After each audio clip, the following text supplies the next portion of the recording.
Bueno, ¿qué tal a todos y todas? Bienvenidos una vez más. Esta es la entrevista con El Longino, siempre por www.diarioellongino.cl y en alianza con www.diarioavisale.com. Síganos en nuestras redes sociales. Hoy conversaremos sobre la situación de vivienda que hay en la región, los proyectos que se vienen y uno en particular que me interesa y que quiero comentar con ustedes que se llama Quiero mi barrio. Hoy nos visita en los estudios de Longino TV Diego Rebolledo, Seremi de Vivienda y Urbanismo de Tarapacá.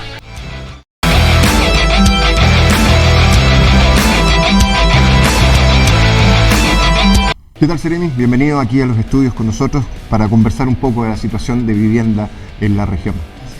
Muchas gracias por la invitación primero que todo y dispuesto a comentar la inmensa tarea que tenemos en Tarapacá. Una tarea que es muy grande, no solo a nivel nacional, sino también focalizada al nivel local. El déficit de vivienda es muy grande. Pero antes de entrar en ese detalle puntual, me gustaría que nos comentara, como lo decía en la bajada de entrada, en la editorial, el programa Quiero mi barrio. ¿Qué significa? ¿Qué es? ¿Hasta dónde apunta? ¿Por dónde va ese programa? Bueno, el Quiero mi barrio es uno de los programas, yo diría que más queridos dentro del Ministerio en general. Es más, para nosotros como gobierno es un programa que se ocupa como base para, en el fondo, pilotear cómo nos gustaría a nosotros que terminara el Ministerio realizando la gran mayoría de sus acciones. ¿Por qué?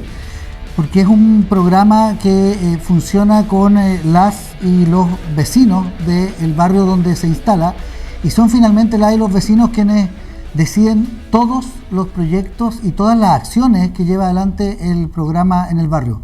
Para eso se genera un consejo vecinal y como te digo, son ellos quienes desde el diagnóstico que se hace en el barrio en adelante, pasando por la definición y luego la selección de todos los proyectos que se llevan adelante, son ellos quienes deciden. Y por lo tanto para nosotros es un tremendo ejemplo de cómo se puede hacer o cómo puede ser finalmente una gobernanza participativa pero efectiva. Así que eso es el Quiero mi barrio, que está hoy día instalado en varios barrios en la región, no solo en Iquique, sino que también en Alto Hospicio, en Pozo Almonte, en Pozo hemos trabajado harto, estamos cerrando algunos barrios, estamos abriendo barrios nuevos, también está en Guara y ahora hace poco en Pica, así que son varios los barrios que se ven beneficiados con este programa en la región. Qué interesante. Bueno, hubo unas imágenes ahí mientras usted hablaba que podían dar fe de ello. Bueno, volvamos al tema al tema que quizás preocupa y ocupa no solo a este gobierno, sino a los gobiernos anteriores y sin duda a los gobiernos que vendrán. El déficit habitacional, puntualmente en la región. ¿A cuánto asciende el número exacto de viviendas que faltan y cuántas son las que se proyectan para los próximos años? Nosotros tenemos estimado un déficit de 23.000 viviendas más o menos.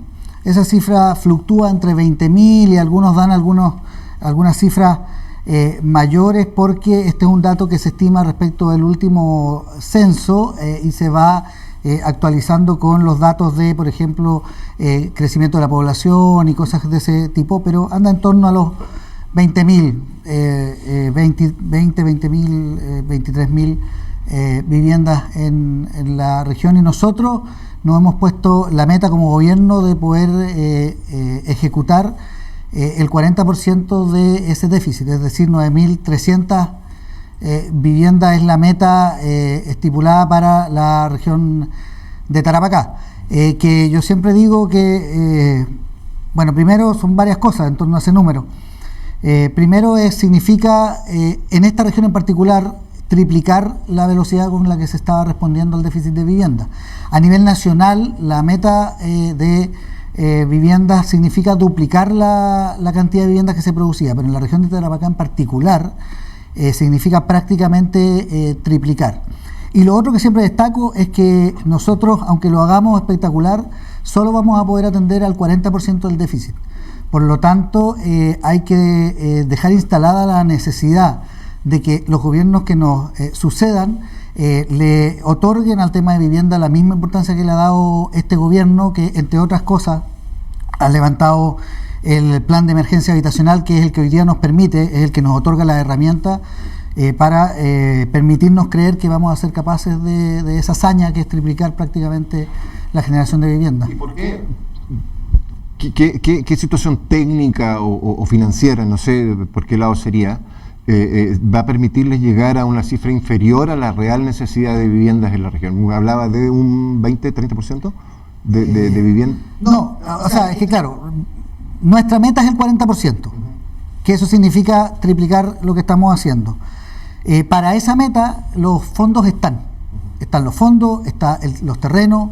Hay muchos proyectos que ya están iniciados, alrededor de 5.000, casi 6.000 proyectos ya están en ejecución en distintas etapas. Hay alrededor de 2.000 y algo proyectos que también ya están definidos con terrenos, con proyectos asociados, con comités de personas, digamos, que van a recibir esos proyectos, y hay alrededor de 900 proyectos más o menos, cifra de hoy, que son los que aún tenemos que echar a andar. ¿Por qué no podemos llegar al 100% del déficit? Bueno, porque no hay una capacidad instalada en el país para poder producir tal cantidad de vivienda, pero además porque estos son déficits que se han heredado de un sistema que hoy día a nosotros nos toca administrar, pero que definitivamente es un sistema que como gobierno no nos gusta. Y que no ha sido capaz de enfrentar el déficit de manera, o que no ha sido capaz de enfrentar la necesidad de manera efectiva, y por eso ha generado el déficit que hoy día hemos heredado.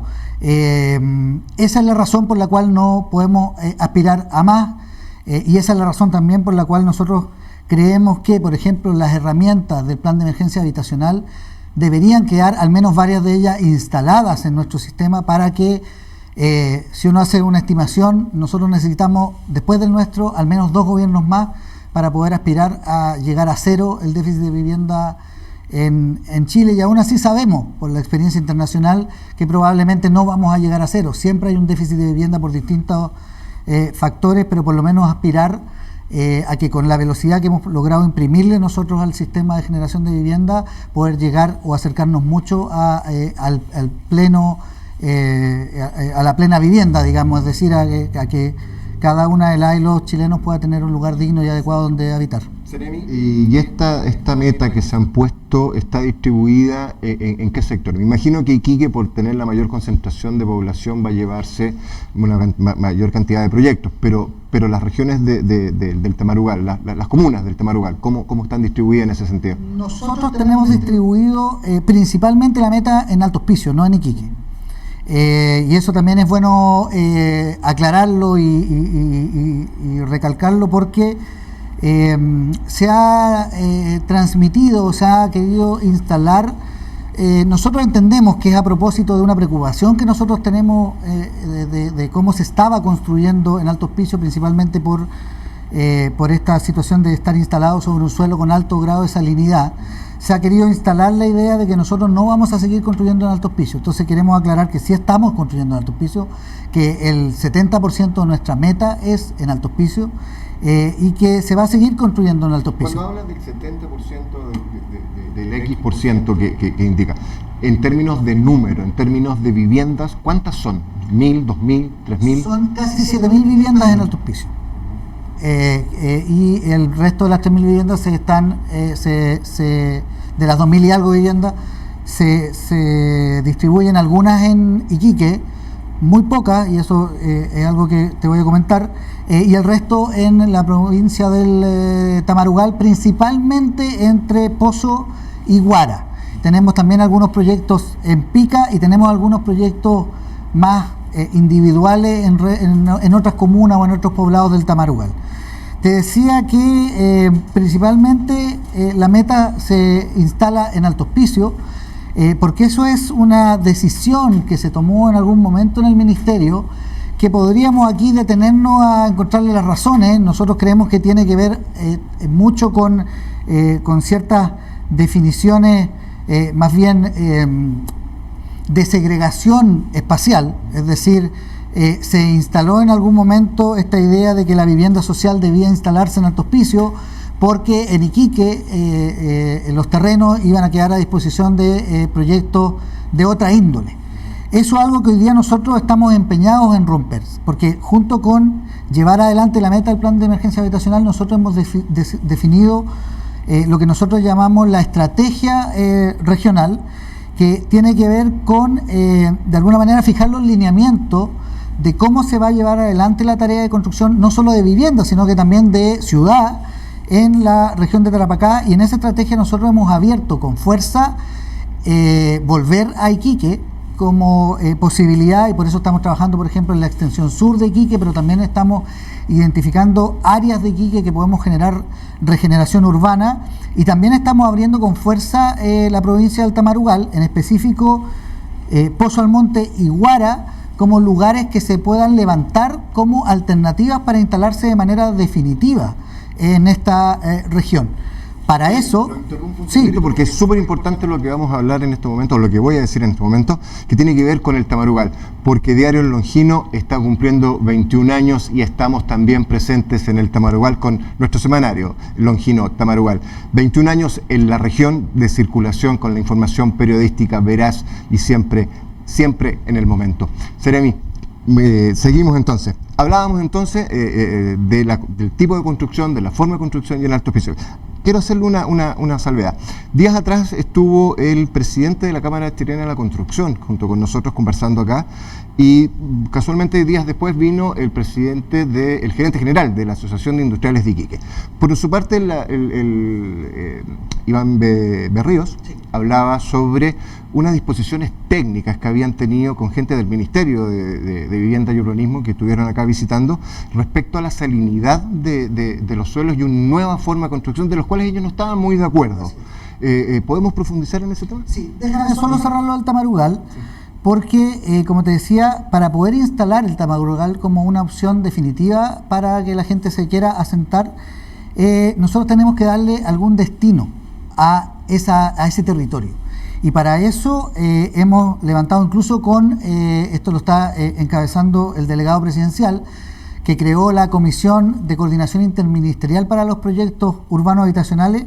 Estamos evaluando un plan fuerte para el Tamarugal que está principalmente ligado a la minería. Y vamos a tener próximamente, estamos también organizando una reunión con las principales mineras de la región, porque en el fondo queremos ver si el Tamarugal se puede convertir en un centro logístico para prestar servicios a la minería, y con eso en el fondo que se convierta en una alternativa atractiva para que la gente se quiera ir a instalar al Tamarugal. No sacamos nada hoy día con hacer viviendas si la gente no tiene las condiciones para quedarse en el Tamarugal. Me vuelvo entonces ahora a Alto Hospicio, donde efectivamente tenemos varias preocupaciones, no solo la de suelo salino, que es la que se lleva normalmente como la mayor preocupación. Pero también tenemos una preocupación importante, y esto viene desde el presidente Gabriel Boric, el ministro Carlos Montes, la subsecretaria Tatiana Rojas, que han visitado Alto Hospicio y se han quedado con esta sensación de que el Estado en general está muy en deuda con Alto Hospicio.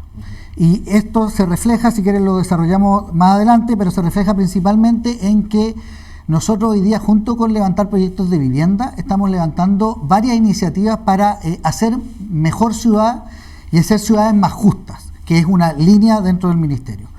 Voy a suelo salino.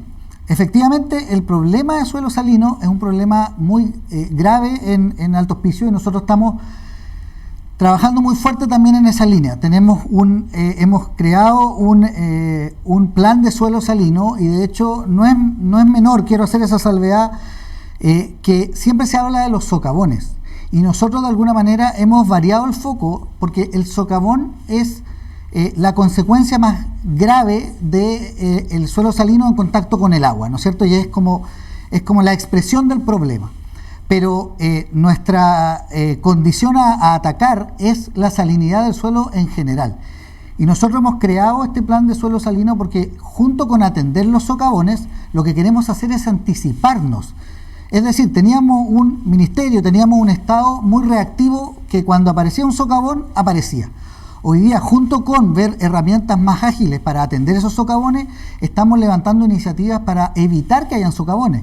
Y no es menor el número, por ejemplo, de condominios sociales en los cuales nosotros estamos avanzando con cambios completos de redes de agua y alcantarillado, para evitar roturas y fugas de agua y alcantarillado y con eso evitar socavones. Respecto a lo que manifestaba el presidente de la Cámara, nosotros hemos tenido ya 2 reuniones con ellos, con el rubro de la construcción, y hemos atendido las aprehensiones que ellos tienen respecto a este tema. También le hemos manifestado que nosotros buscamos muchas veces tener de ellos un feedback respecto de lo que estábamos haciendo, pero por distintas razones que ya por suerte han quedado atrás, no pudimos generar esas reuniones. Hoy día estamos trabajando de manera muy fuerte con ellos porque efectivamente el Ministerio, en este afán de que no puede esperar además, sacó unos lineamientos nuevos para construir en Alto Hospicio, que en sencillo significa la incorporación de al menos un nivel de subterráneo para los edificios que nosotros construimos. ¿Cuál es la razón técnica detrás de pedir un piso de subterráneo? Es que las redes de agua, que hoy día efectivamente hay una norma que ya está muy bien trabajada respecto de ello en suelo salino, porque pasan por fuera de los edificios, se ha generado una serie de cambios en los proyectos, pero en algún momento esa red pasa por el suelo, digamos, dentro de una especie de encofrado de hormigón que es registrable y todo, pero sigue pasando por un lugar donde tiene que haber alguien que se vaya y que se interese en revisar permanentemente si es que hay o no una fuga de agua, porque fugas pueden seguir habiendo. Lo que nosotros hemos propuesto respecto de los subterráneos, y que lo hemos conversado con el rubro de la construcción, está sujeto a todo tipo de análisis. De hecho, le hemos manifestado que la construcción no es una ciencia exacta, tiene mucho de ensayo y error, entonces tenemos que ir analizando cada una de las mejoras que le vamos introduciendo a este sistema. Pero lo que nosotros en específico estamos trabajando es que al existir subterráneos, las tuberías pasan por un lugar donde se van a ver. Entonces, en sencillo, si hay una fuga de agua, alguien va a detectar esa fuga a tiempo.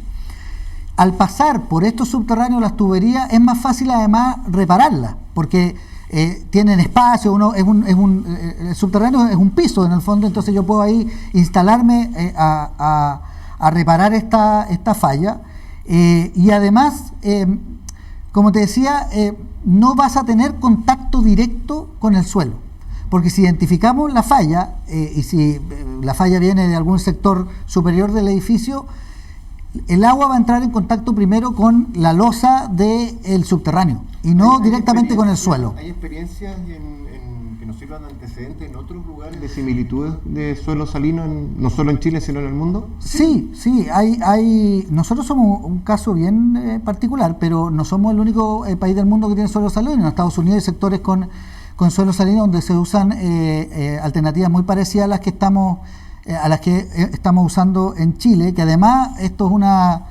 es también hay que comentarlo. Hoy día la norma de construcción de suelo salino se basa en un etimizado técnico que parte desde Tarapacá.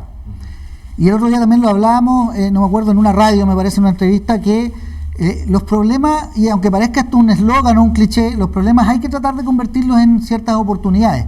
Yo tengo pendiente una reunión, por ejemplo, con la directora de INACAP, que ellos tienen la carrera de construcción, y lo que queremos proponerle, ya se lo he dicho 2 veces, una vez por la radio y ahora por la tele, digamos, así que, directora, lo siento, pero es porque no hemos podido cruzar agendas para reunirnos. Queremos ver si en las mallas, tanto de construcción, por ejemplo, en el INACAP, pero también en arquitectura, por ejemplo, en la UNAP, pudiéramos introducir ramos específicos para construcción en suelo salino. ¿A qué me refiero con la oportunidad? Chile, por ejemplo, es reconocido en el mundo porque sus ingenieros son, de alguna manera, los mejores del mundo para construir estructuras asísmicas, ¿no es cierto? Porque somos el país donde más tiembla y eso. ¿Por qué no podríamos pensar que el día de mañana, partiendo desde Tarapacá, convertirnos en los profesionales quizá con más expertise en construcción en suelo salino? Y eso también se lo hemos manifestado a la gente de la Cámara, porque queremos trabajar eso con ellos, que son los que día a día de alguna manera se tienen que enfrentar al problema específico. Como te decía, ellos no están tan de acuerdo en lo que nosotros hemos propuesto. Nosotros teníamos que proponer algo porque además no podemos dejar parado, eso era algo que a la gente le preocupaba mucho, que dejáramos parado un año, por ejemplo, los llamados para construcción en Alto Hospicio, hasta que encontráramos la solución perfecta. Entonces propusimos esto de los subterráneos. Ya en la reunión, la última reunión que tuvimos con el rubro de la construcción, ellos nos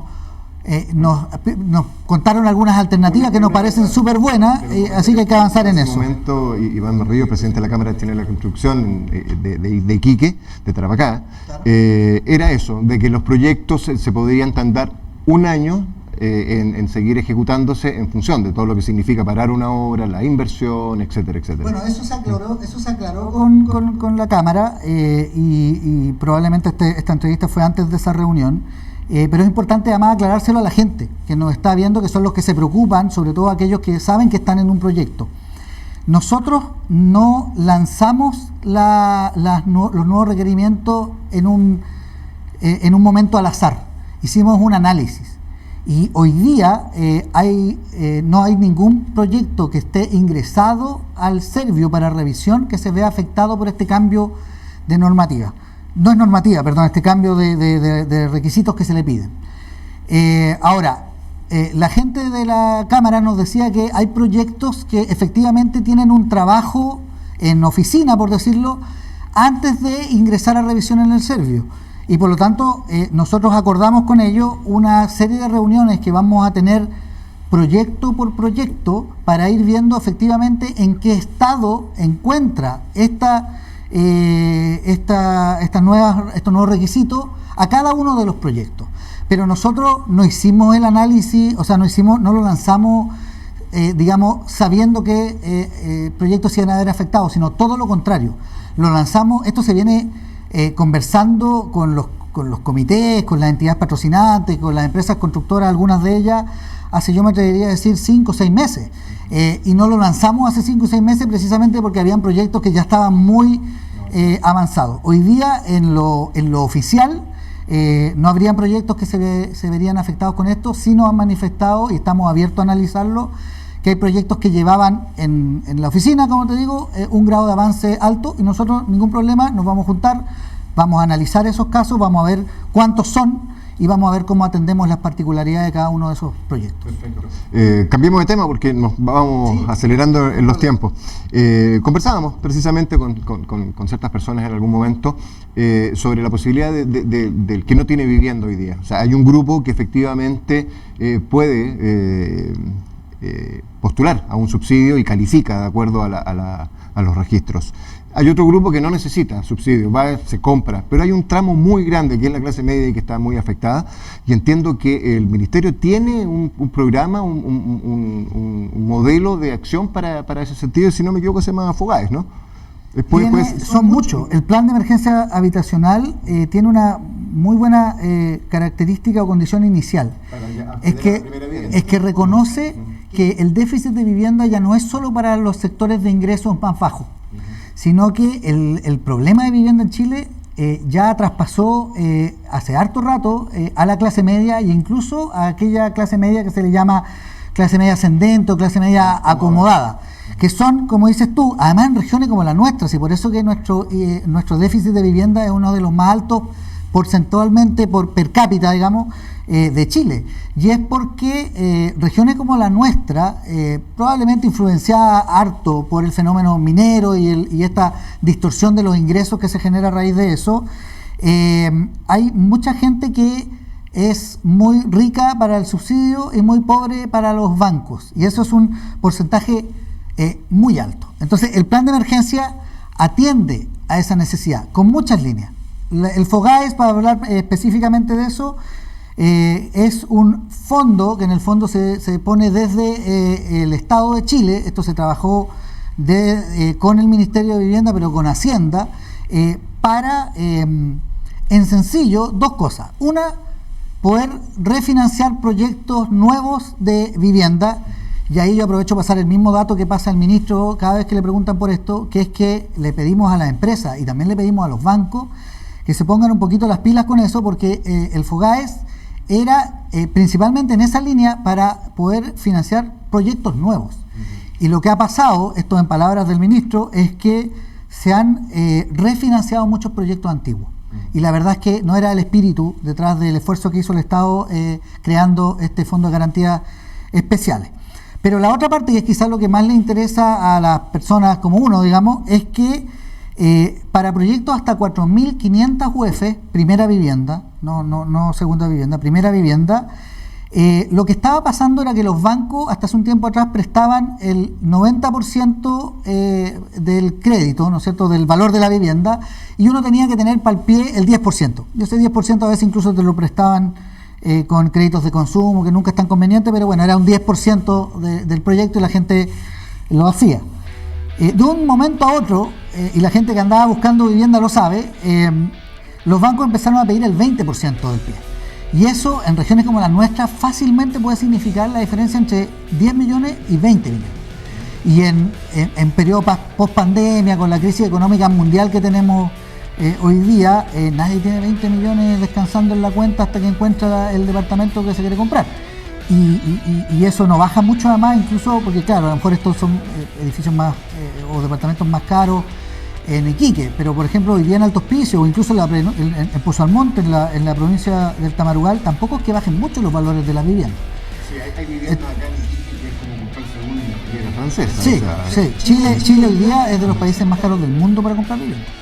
Y eso también es producto de esta crisis habitacional que tenemos. Bueno, lo que hace este fondo es que no es que ponga la plata de ese 10%, sino lo que hace es que le garantiza al banco que en caso de que la persona no pueda pagar el crédito que pidió, ese 10%, es decir, el riesgo de prestarle ese 10% a la persona, lo asume el Estado. Eso es en sencillo.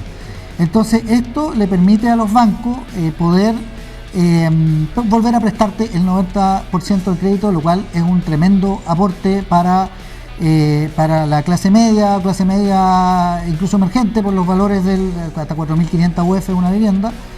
Y eso se ha agradecido mucho, pero aquí va el llamado a los bancos que nos ayuden porque, como te digo, no se ha traspasado de la manera que nos gustaría, con la velocidad que nos gustaría a las personas.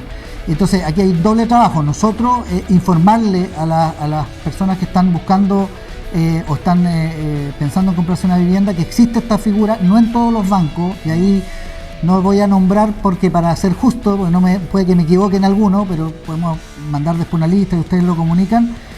No son todos los bancos, pero sí voy a nombrar al Banco Estado, que es el Banco del Estado de Chile. Y bajo él hay una serie de otros bancos que están con este sistema. El llamado es, como te digo, nosotros tenemos que comunicarle más a la gente, que eso es lo que estamos haciendo, y los bancos también tienen que poner un poquito más a disposición la información de la gente, porque finalmente esto va no solo a favorecer a las personas que andan comprando casas, sino que también reactiva, como te digo, los proyectos, mejora la economía, y eso es lo que se buscaba detrás de este impulso que se da desde Hacienda en trabajo conjunto con el Ministerio de Vivienda. El Ministerio de Vivienda, que sin duda tiene una ardua tarea en lo que queda de año y lo que viene para el 2024. Seremi de Vivienda y Urbanismo, Diego Rebolledo, nos visitó aquí en la entrevista con el Longino. Seremi, muchísimas gracias por estar con nosotros y compartir esta información con la gente. Gracias a ustedes por la invitación, y cuando quieran volvemos y desarrollamos más todas las 11 líneas que tiene el plan de emergencia habitacional. Exactamente. Así será. Quedamos entonces con algunos temas pendientes para una nueva oportunidad. Esto fue la entrevista con Diego Rebolledo, Seremi de Vivienda y Urbanismo en la región de Tarapacá, aquí en la entrevista con el Longino.